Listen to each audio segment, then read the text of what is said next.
Bengali lab চ্যানেলে আপনাদের সবাইকে স্বাগত। আগের ভিডিওতে আমরা ধ্বনি, বর্ণ, শব্দ, অক্ষর ও তাদের শ্রেণীবিভাগ সম্পর্কে তথ্য নিয়েছি। আপনারা ওপরে আই বাটনে ক্লিক করলে সেই ভিডিওগুলি দেখতে পাবেন। আজ আমরা বাকযন্ত্র সম্বন্ধে জানব। কারণ ধ্বনির সংজ্ঞায় আমরা জেনেছিলাম মানুষের বাকযন্ত্র থেকে উচ্চারিত অর্থবহ ভাব প্রকাশের ক্ষুদ্রতম এককটির নাম ধ্বনি। আম এই শব্দটি উচ্চারণ করলে আমরা একটা সুস্বাদু ফলের নাম বুঝতে পারছি, অর্থাৎ এটি একটি অর্থবহ ভাব প্রকাশের মাধ্যম হচ্ছে, তাই এটি একটি ধ্বনি হতে পারছে। তো সেখানে আমরা জেনেছিলাম যে মানুষের বাকযন্ত্র থেকে উচ্চারিত অর্থবহ ভাব প্রকাশের ক্ষুদ্রতম এককটির নাম ধ্বনি। ক্ষুদ্রতম কেন? আ একটি ক্ষুদ্রতম অক্ষর, একটি স্বরবর্ণ, এই জন্য ক্ষুদ্রতম। আজ আমরা মানুষের বাকযন্ত্র সম্বন্ধে জানব। এই ছবিটিতে আপনারা দেখতে পাচ্ছেন এটি মানুষের বাকযন্ত্রের চিত্র। এখানে নাক, মুখ, শ্বাসনালী, খাদ্যনালী, ফুসফুস প্রত্যেকটি ছবি আপনারা দেখতে পাচ্ছেন। কিন্তু বাকযন্ত্রে ধ্বনি উচ্চারণে এদের ভূমিকা কি, সেটাই আমাদের আলোচ্য বিষয়। পরবর্তী ছবিতে চোখ রাখুন। এখানে স্পষ্ট করে বোঝানো আছে বাকযন্ত্রের কোন কোন প্রত্যঙ্গ কি কি ভূমিকা গ্রহণ করে। আমরা কি জানবো বাকযন্ত্র কাকে বলে? বাকযন্ত্র হলো মানুষের কথা বলার যন্ত্র। মানব শরীরে যে সমস্ত অঙ্গ প্রত্যঙ্গ ধ্বনি উচ্চারণে সক্রিয় ভূমিকা গ্রহণ করে তাদেরকে বাকযন্ত্র বলে। যেমন ঠোঁট, নাক, মুখ এ প্রত্যেকটি ধ্বনি উচ্চারণে বিশেষ ভূমিকা গ্রহণ করে। এদের আলাদা একটা ভূমিকা আছে, যেমন এটা মুখে আমরা খাদ্য গ্রহণ করি, নাক দিয়ে আমরা শ্বাস প্রশ্বাস গ্রহণ ও ত্যাগ করি।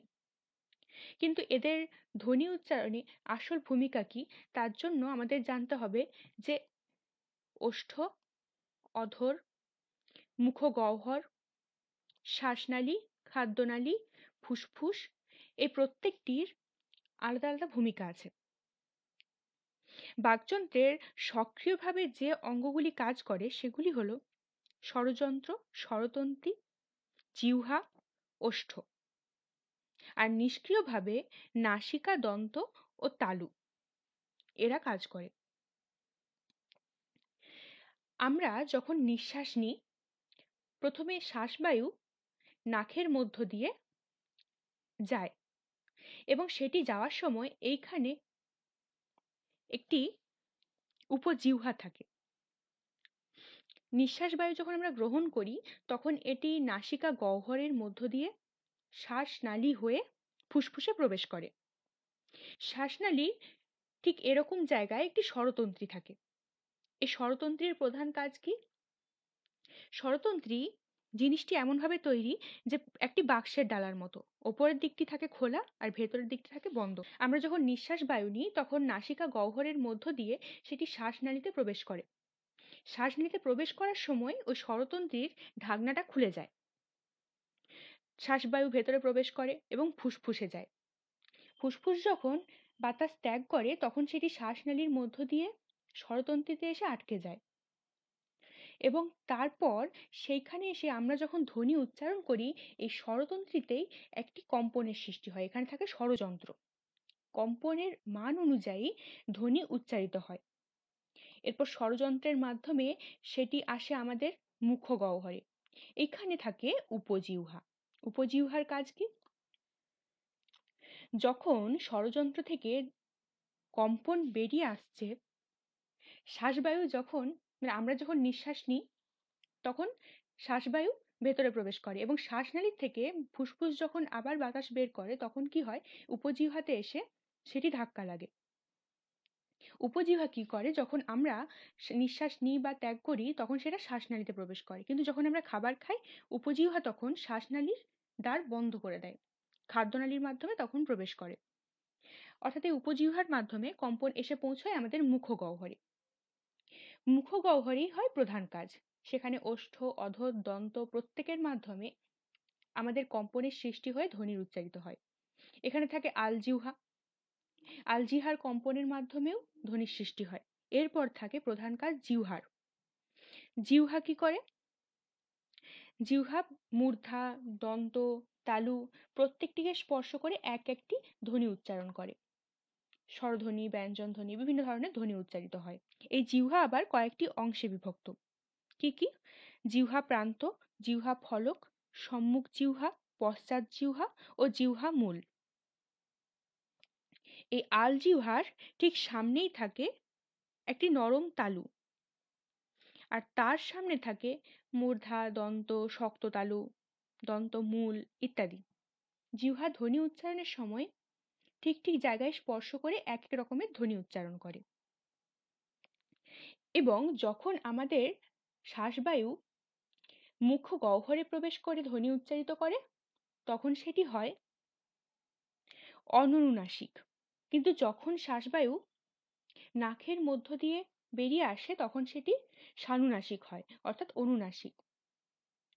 অর্থাৎ শ্বাসবায়ু মুখগহ্বর দিয়ে বেরিয়ে এলে সেটি অননুনাসিক ধ্বনির সৃষ্টি করে, এবং শ্বাসবায়ু নাকের মধ্য দিয়ে বেরিয়ে এলে, যেমন দন্তের ন, ম, এগুলো হয় কি অনুনাসিক। এরপর আমরা জানব কথা বলার জন্য জিহ্বার ভূমিকা। বাকযন্ত্রের একটা অপরিহার্য অঙ্গ জিহ্বা। জিহ্বা না থাকলে আমরা কথা বলতে পারবো না, অর্থাৎ জিভ না থাকলে আমরা কথা বলতে পারবো না। এই জিহ্বার উৎপত্তিস্থল হলো কণ্ঠনালী থেকে।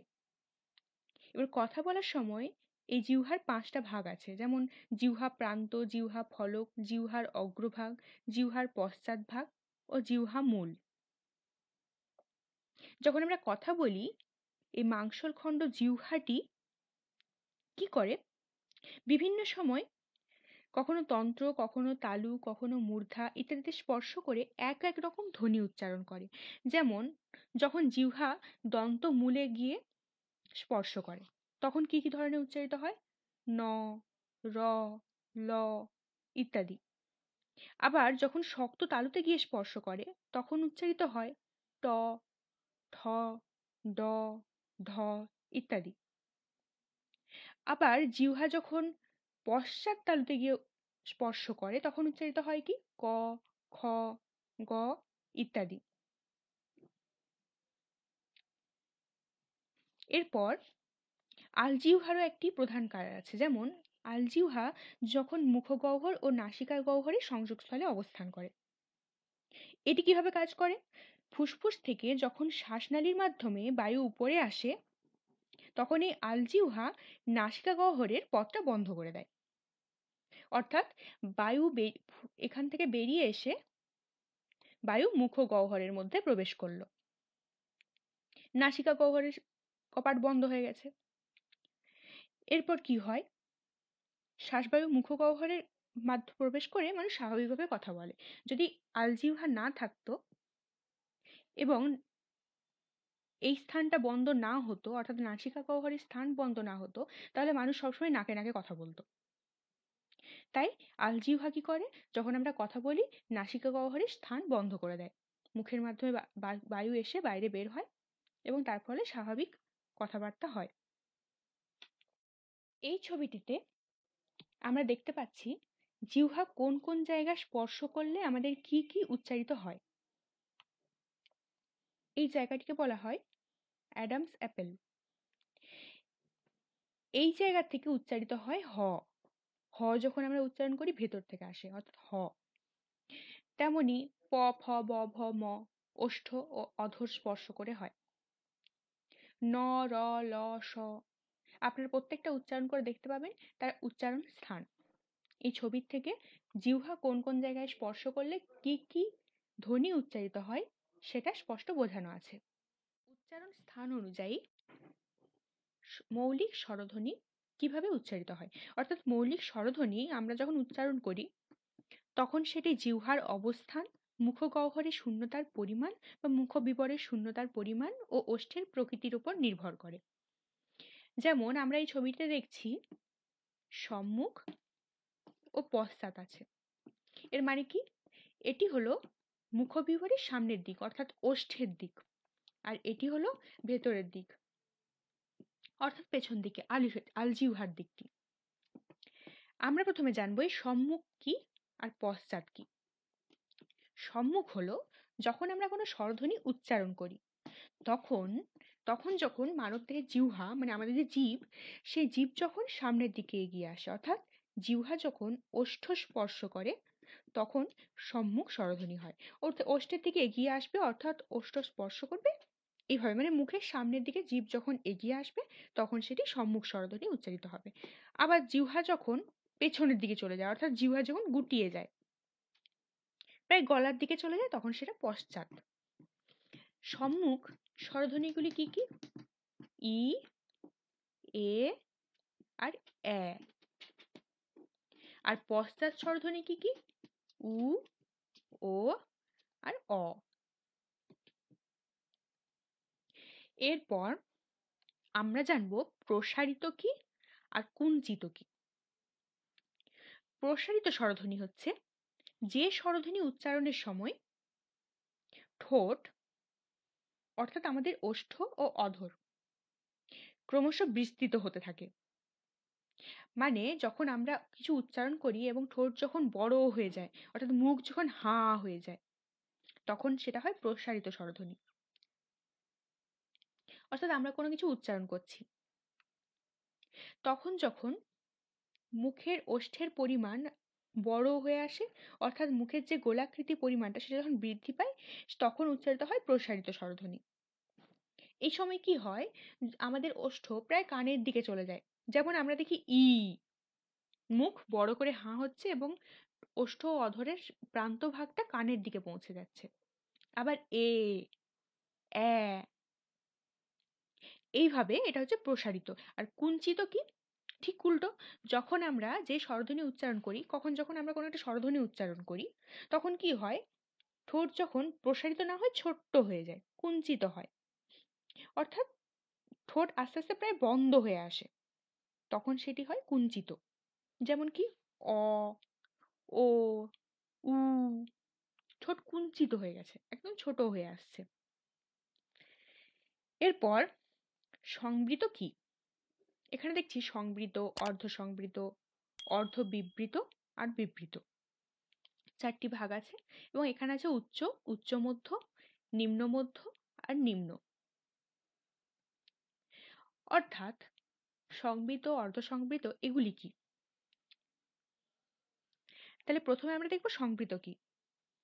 যে স্বরধ্বনি উচ্চারণ করতে গেলে জিহ্বা স্বরধ্বনির এলাকা সর্বোচ্চ স্থানে থাকে।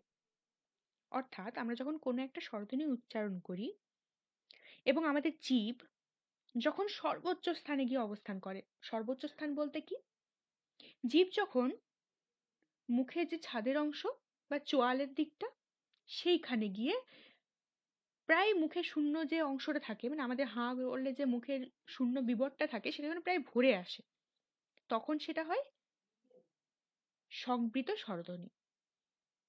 উদাহরণের সাহায্যে জানবো, যেমন দেখছি ই, ই যখন আমরা উচ্চারণ করি তখন মুখ প্রায় ভেতর দিকটা ভর্তি হয়ে আসে, মানে মুখগহ্বরে কোনো শূন্যস্থান প্রায় থাকেই না, তাই এটি হয় সংবৃত।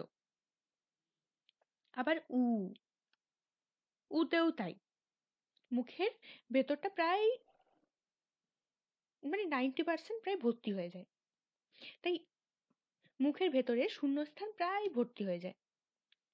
জিভ আর চোয়াল মুখের ছাদের দিকটা প্রায় এক হয়ে আসে, মানে চোয়ালের ছাদ এবং জিভের অংশটা প্রায় এগিয়ে এসে মুখের শূন্যস্থানটা প্রায় বন্ধ হয়ে যায় এই ই এবং উ উচ্চারণ করার সময়, তাই এ দুটি হয় কি সংবৃত স্বরধ্বনি।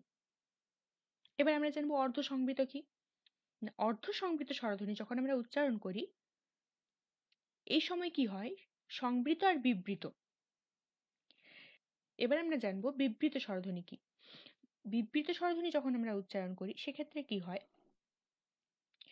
এই স্বরধ্বনি উচ্চারণের সময় জিহ্বা সর্বনিম্ন স্থানে অবস্থান করে আর মুখগহ্বরের যে শূন্যস্থান থাকে সেটা প্রায় একদমই ফাঁকা মতো থাকে।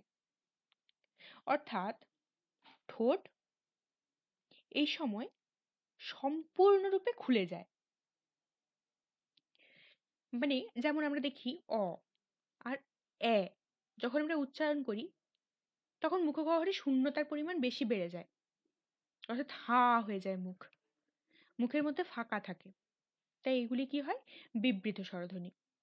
এবার আমরা জানবো সংবৃত থেকে বিবৃত স্বরধ্বনি যখন আমরা উচ্চারণ করি তখন মুখের যে শূন্য স্থান হয় সেটি কি হয়? জিহ্বা আর নিচের চোয়ালের দ্বারা প্রায় ভর্তি হয়ে থাকে, মানে 3/2 ভর্তি হয়ে থাকে। তখন সেটা অর্ধ সংবৃত হয়। এবার অর্ধ সংবৃত স্বরধ্বনি যখন আমরা উচ্চারণ করি তখন ঠোঁটের অবস্থান কিরকম থাকে? সংবৃত স্বরধ্বনির তুলনায় সামান্য খোলা থাকে। মানে সংবৃত স্বরধ্বনির সময় কি হয়? একেবারে মুখ প্রায় ভরে আসে, প্রায় ছোট হয়ে যায়, মুখের শূন্যস্থান প্রায় থাকেই না। কিন্তু অর্ধ সংবৃত ক্ষেত্রে কি হয়? একটু, সেই তুলনায় একটু ফাঁকা হয়।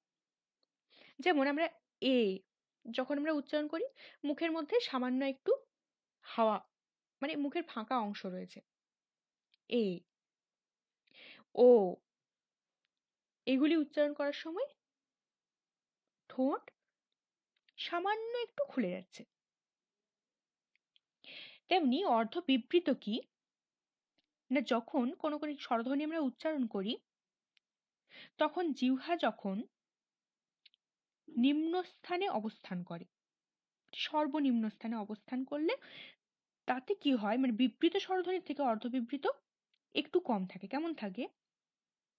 এবার জানবো অর্ধবিবৃত কি। অর্ধবিবৃত হলো কোনো স্বরধ্বনি যখন আমরা উচ্চারণ করি আর জিহ্বার অবস্থান এমন জায়গায় থাকে যে মুখগহ্বরে কিছুটা জিভ আর কিছুটা নিচের চোয়াল দ্বারা ভরে থাকে, মানে না প্রায় খুলে থাকে না প্রায় ভর্তি থাকে। এ অবস্থায় এবার বাকি অংশটা অনেকটা শূন্যতা থাকে, অর্থাৎ বিবৃত স্বরধ্বনি প্রায় ফাঁকা হয়ে যায়, এটা তার থেকে সামান্য। তখন সেটি হয় অর্ধবিবৃত। যেমন অ এবং এ, এগুলি যখন আমরা উচ্চারণ করি তখন সেটা অর্ধবিবৃত হয়। এরপর আমরা কি জানবো? উচ্চ, উচ্চ মধ্য, নিম্ন মধ্য ও নিম্ন। অর্থাৎ উচ্চতে কি? উচ্চ স্বরধ্বনি যখন আমরা উচ্চারণ করি তখন জিহ্বার অবস্থান কেমন থাকে? জিহ্বা সর্বোচ্চ স্থানে অবস্থান করে, তখন সেটি হয় উচ্চ স্বরধ্বনি। যেমন ই, উ, এটা উচ্চারণ করার সময় আমরা কি দেখছি? জিহ্বা প্রায় চোয়ালের দিকে চলে গেছে, অর্থাৎ জিহ্বা ওপরের দিকে অবস্থান করছে। তাই এগুলি যখন আমরা উচ্চারণ করছি এটি উচ্চ স্বরধ্বনি হচ্ছে। আবার সেরকমই নিম্ন স্বরধ্বনি কি? নিম্ন স্বরধ্বনি যখন আমরা উচ্চারণ করি তখন জিহ্বার অবস্থান নিচের দিকে নেমে আসে, অর্থাৎ সর্বনিম্ন স্থানে জিহ্বা যখন থাকে এবং তখন যা উচ্চারিত হয় তাকে নিম্ন স্বরধ্বনি বলে। যেমন আ, আ যখন আমরা উচ্চারণ করি তখন জিহ্বা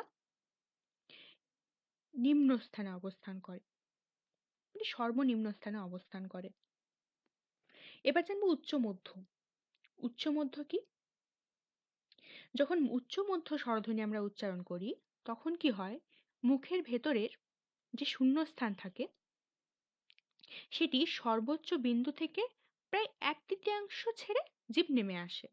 মানে যখন আমরা উচ্চ স্বরধ্বনিতে ছিলাম অর্থাৎ ই এবং উ উচ্চারণ করছিলাম তখন জিভ প্রায় চোয়ালের দিকে ছিল, এক্ষেত্রে কি হয়? তার থেকে সামান্য নেমে আসে, তখন সেটি হয় উচ্চ মধ্য। যেমন এ, ও যখন আমরা উচ্চারণ করি জিভের অবস্থান ঠিক চোয়ালের দিকেও থাকে না আবার নিচের দিকেও থাকে না, কিন্তু চোয়াল থেকে সামান্য নেমে আসে, এমন না যে প্রায় নিচের দিকে চলে যায়, খুব সামান্য নেমে আসে, তখন সেটা হয় উচ্চ মধ্য। এ ও ও যখন আমরা উচ্চারণ করি। ঠিক তেমনি নিম্ন মধ্য কি? যখন আমরা কোনো স্বরধ্বনি উচ্চারণ করি তখন সেই স্বরধ্বনি উচ্চারণের সময় যখন জিভ প্রায় নিচের দিকে নেমে যায় কিন্তু পুরো নিচের দিকে যায় না, নিম্ন মধ্য স্বরধ্বনি যখন আমরা উচ্চারণ করি তখন কি হয়? মুখের শূন্যস্থান সর্বোচ্চ বিন্দু থেকে 1/3 ছেড়ে মুখগহ্বরে প্রবেশ করে, মানে মুখগহ্বরের কাছে জিভ এসে অবস্থান করে এবং তখন নিম্ন স্বরধ্বনি উচ্চারিত হয়। যেমন অ, এবং এটা যখন আমরা উচ্চারণ করি, না ঠিক ওপরের দিকে থাকে, না ঠিক মিডিলে থাকে, না ঠিক নিচের দিকে, উপরের থেকে 1/3 ছেড়ে নিচের দিকে নেমে আসে, তখন সেটি হলো নিম্ন মধ্য স্বরধ্বনি। এরপর আমরা জানবো কেন্দ্রীয় স্বরধ্বনি কাকে বলে। মানে কেন্দ্রীয় স্বরধ্বনি কিভাবে উচ্চারিত হয়। যখন আমরা কোনো স্বরধ্বনি উচ্চারণ করি, তখন যখন আমাদের ঠোঁট অর্থাৎ ওষ্ঠ ও অধর না বেশি প্রসারিত হয়ে উচ্চারিত হয়, আবার নাও বেশি কুঞ্চিত হয়ে উচ্চারিত হয়, প্রায় স্বাভাবিক অবস্থায় থাকে, তখন সেটি হয় কেন্দ্রীয়। অর্থাৎ যখন আমরা আ উচ্চারণ করি, না ঠোঁট বেশি প্রসারিত হয়, না বেশি কুঞ্চিত হয়, মানে ছোটও হয় না বড় হয় না, খুব সামান্য, খুব স্বাভাবিকভাবে আমরা আ উচ্চারণ করি। মুখ সামান্য হাঁ করলে আমরা আ, অর্থাৎ খুব স্বাভাবিকভাবে আ উচ্চারিত হয়, তাই এটি হয় কেন্দ্রীয় স্বরধ্বনি। তাহলে আমরা এই পুরো চিত্রের প্রত্যেকটি সম্বন্ধে জানলাম। এরপর আমরা দেখব কেমন করে কি কি উচ্চারিত হয়। যেমন ই যখন আমরা উচ্চারণ করছি, তখন কি বললাম, আমরা ই, এ এবং এ উচ্চারণ করছি, তখন আমাদের জিভ প্রায় সামনের দিকে এগিয়ে আসছে। আবার যখন উ, ও এবং অ উচ্চারণ করছি, প্রায় পেছনের দিকে চলে যাচ্ছে। ঠিক তেমনি, যেমন এই ছবিটির থেকে আমরা এটা বুঝলাম যে যখন আমরা ই বলবো, তখন আমরা কি বলবো, ই হলো সম্মুখ স্বরধ্বনি, আবার সংবৃত স্বরধ্বনি। ঠিক তেমনি এ যখন বলবো, সেটি কি সম্মুখ স্বরধ্বনি, আবার অর্ধ সংবৃত স্বরধ্বনি। অর্থাৎ এই ছবিটিতে খুব ভালোভাবে চোখ রাখলে দেখা যাবে ই, ই যখন আমরা উচ্চারণ করছি, সেটি কি হচ্ছে, একদিকে সম্মুখ স্বরধ্বনি, আবার সংবৃত স্বরধ্বনি। আবার যখন আমরা এ উচ্চারণ করছি, তখন কি হচ্ছে, সম্মুখ স্বরধ্বনি, আবার অর্ধ সংবৃত স্বরধ্বনি। আবার যখন আমরা এ উচ্চারণ করছি, তখন কি হচ্ছে, এ কি হবে, সম্মুখ স্বরধ্বনি, আবার অর্ধ বিবৃত স্বরধ্বনি। কিন্তু এই আটি কি, আ কিন্তু না সম্মুখ না পশ্চাৎ, আ কি হবে, কেন্দ্রীয় স্বরধ্বনি ও বিবৃত স্বরধ্বনি। আবার এটিকে আমরা কেন্দ্রীয়, বিবৃত, নিম্ন স্বরধ্বনিও বলবো। তো নিম্ন স্বরধ্বনিও যখন আমরা উচ্চারণ করছিলাম, তখন কি হচ্ছিল, ঠোঁট না প্রসারিত হচ্ছিল, না কুঞ্চিত হচ্ছিল, খুব স্বাভাবিক অবস্থানে অবস্থান করছিল। তাই আ হলো কেন্দ্রীয়, সাথে সাথেই বিবৃত ও নিম্ন। অর্থাৎ আকে আমরা বলবো কেন্দ্রীয় স্বরধ্বনি, আবার আকে বলবো বিবৃত স্বরধ্বনি, আবার আকে বলবো নিম্ন স্বরধ্বনি। এরপর আমরা দেখব উ, অর্থাৎ হর্ষ উ যখন আমরা উচ্চারণ করছি, তখন কি হচ্ছে, সেটি পশ্চাৎ স্বরধ্বনি, আবার একই সাথে উচ্চ স্বরধ্বনি। ঠিক তেমনি ভাবে ও যখন আমরা উচ্চারণ করছি, তখন কি হচ্ছে, এটি পশ্চাৎ স্বরধ্বনি এবং উচ্চ মধ্য স্বরধ্বনি। অ যখন আমরা উচ্চারণ করছি, অ কি, পশ্চাৎ স্বরধ্বনি এবং নিম্ন মধ্য স্বরধ্বনি। আ তো বললাম কেন্দ্রীয় স্বরধ্বনি, বিবৃত স্বরধ্বনি, আবার নিম্ন স্বরধ্বনি। এই ছবিটি আমাদের কাছে স্পষ্ট। অর্থাৎ আমাদের এখান থেকে মনে রাখতে হবে যে জিহ্বার অবস্থান, মুখবিহ্বরের শূন্যতার পরিমাণ ও ওষ্ঠের আকৃতির উপর নির্ভর করে কিভাবে আমরা মৌলিক স্বরধ্বনিকে উচ্চারণ করি, তা এই ছবিটির মাধ্যমে জানলাম। এটি ভীষণ ইম্পর্টেন্ট একটি কোশ্চেন। এরপর আমরা আরেকবার ভাগগুলোকে জেনে নেব। হর্ষই, হর্ষ, এ, ও, এ, অ, আ। এই 7টি মৌলিক স্বরধ্বনিকে আমরা দেখলাম এই চিত্রের মাধ্যমে কেমন ভাবে জিহ্বার অবস্থান, মুখবিহ্বরের শূন্যতার পরিমাণ ও ওষ্ঠের আকৃতির মাধ্যমে উচ্চারণ করছি। এরপর এই যে এই 3টে ভাগ বললাম, মৌলিক স্বরধ্বনি উচ্চারণ করতে গেলে জিহ্বার অবস্থান অনুসারে আমরা উচ্চারণ করি, মুখবিহ্বরের শূন্যতার পরিমাণ অনুসারে উচ্চারণ করি, আবার ওষ্ঠের আকৃতি অনুসারে উচ্চারণ করি। তো সেই যে 3টি ভাগ, সেখানে জিহ্বার অবস্থান অনুসারে কিভাবে উচ্চারিত হয়। আর জিহ্বার অবস্থান অনুসারে সম্মুখ আছে, পশ্চাৎ আছে, কেন্দ্রীয় স্বরধ্বনি আছে, অর্থাৎ সম্মুখ স্বরধ্বনি, পশ্চাৎ স্বরধ্বনি, কেন্দ্রীয় স্বরধ্বনি, উচ্চ স্বরধ্বনি, নিম্ন স্বরধ্বনি, উচ্চ মধ্য স্বরধ্বনি ও নিম্ন মধ্য স্বরধ্বনি। এইগুলি উচ্চারিত হয় জিহ্বার অবস্থান অনুসারে, অর্থাৎ আমাদের জিভ কিভাবে উচ্চারণ করছে সেই ভাগ অনুসারে এইগুলি উচ্চারিত হয়। সম্মুখ স্বরধ্বনি উচ্চারিত হয়, পশ্চাৎ স্বরধ্বনি উচ্চারিত হয়, কেন্দ্রীয় স্বরধ্বনি উচ্চারিত হয়, উচ্চ স্বরধ্বনি উচ্চারিত হয়, উচ্চ মধ্য স্বরধ্বনি উচ্চারিত হয়, নিম্ন মধ্য স্বরধ্বনি উচ্চারিত হয় এবং নিম্ন স্বরধ্বনি উচ্চারিত হয়। ঠিক তেমনি মুখবিবরে শূন্যস্থানের পরিমাণ, অর্থাৎ মুখের ভেতরে কতটা ফাঁকা আছে বা কতটা ভর্তি আছে, মুখের ভেতরটা আমরা কতটা হাঁ করছি অথবা কত ছোট করছি, সেই অনুযায়ী আবার কিছু স্বরধ্বনি উচ্চারিত হয়। যেমন সংবৃত স্বরধ্বনি, অর্ধসংবৃত স্বরধ্বনি, অর্ধবিবৃত স্বরধ্বনি ও বিবৃত স্বরধ্বনি। অর্থাৎ এই চারটি হলো মুখবিবরের শূন্যস্থান পরিমাণ অনুসারে। এরপর ওষ্ঠের আকৃতি অনুসারে, অর্থাৎ ওষ্ঠ অর্থাৎ ঠোঁটকে আমরা ছোট করছি না বড় করছি, অর্থাৎ প্রসারিত করছি না কুঞ্চিত করছি, ওষ্ঠ ও অধরের অবস্থান কি অবস্থানে থাকে সেই অনুযায়ী প্রসারিত, কুঞ্চিত ও কেন্দ্রীয়। অর্থাৎ আমরা যেমন দেখলাম প্রসারিত স্বরধ্বনি কি, প্রসারিত স্বরধ্বনি যখন আমরা উচ্চারণ করছি, যেমন ই, এ, এ, তখন কি হচ্ছে, ওষ্ঠের আকৃতি অর্থাৎ ওষ্ঠ ও অধর প্রায় হা হয়ে আসছে, অর্থাৎ প্রসারিত হচ্ছে।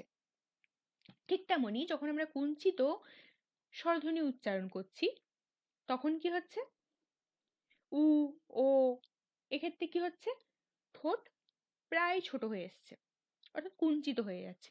এইখানে একটি আছে স্বরধ্বনি যেমন অকুঞ্চিত। অকুঞ্চিত কি, অ, অ যখন আমরা উচ্চারণ করি তখন না ঠিক একেবারে ছোট অবস্থান করে, না ঠিক হা হয়। অর্থাৎ অ হলো ঠিক না কুঞ্চিত বলবো, না ঠিক আয়ের মতো একেবারে হা হয়ে যাচ্ছে তাও নয়, অর্থাৎ অ হয় অকুঞ্চিত। এই কুঞ্চিত তাহলে জানতে পারলাম। প্রসারিত কি, প্রসারিত হলো যখন আমাদের ওষ্ঠের আকৃতি প্রায় প্রসারিত হয়, আবার যখন আমাদের কুঞ্চিত স্বরধ্বনি উচ্চারণ করি তখন আমাদের ওষ্ঠের আকৃতি প্রায় কুঞ্চিত হয়ে আসে। কেন্দ্রীয়তে কি হয়, কেন্দ্রীয়তে না প্রসারিত হয় না কুঞ্চিত হয়। তাই এই তিনটি হলো ওষ্ঠের আকৃতি অনুসারে আমরা কি করে স্বরধ্বনি উচ্চারণ করি। অর্থাৎ আমরা জিহ্বার অবস্থান, মুখগহ্বরের শূন্যতার পরিমাণ ও ওষ্ঠের আকৃতির মাধ্যমে কি করে মৌলিক স্বরধ্বনি উচ্চারণ করি সেটি এই চিত্রের মাধ্যমে জেনে নিলাম। এই প্রশ্নটি প্রায় প্রতিবারই আসে, এটা ভীষণই ইম্পর্ট্যান্ট একটা প্রশ্ন। আমি আপনাদেরকে খুব সহজে ব্যাপারটাকে ক্লিয়ার করার চেষ্টা করেছি।